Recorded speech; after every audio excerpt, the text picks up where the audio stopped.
Hello everyone, welcome back to my channel. এটা কি বলতো? ও, এটা তো দেখা যাচ্ছে পার্সেল, তাও আমার নামে। চলো এটা খোলা যাক,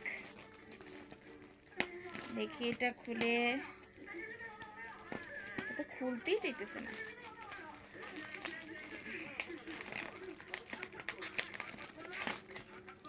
ও মা, এটা কি?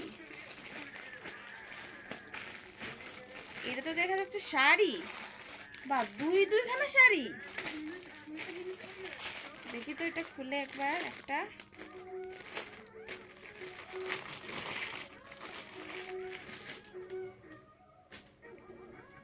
বাহ, সুন্দর আছে তো শাড়িটা।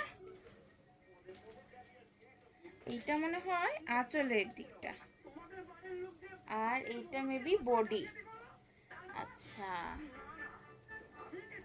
এখানে ব্লাউজ পিসও আছে মনে হয়। দেখি তো ব্লাউজ পিস আছে কিনা। হ্যাঁ, এই তো ব্লাউজ পিস। ও, এখন তো আমার মনে পড়লো, এটা তো আমার সরস্বতী পুজোর পার্সেল। বুঝলাম। ওকে, আজ এই পর্যন্তই। Bye bye.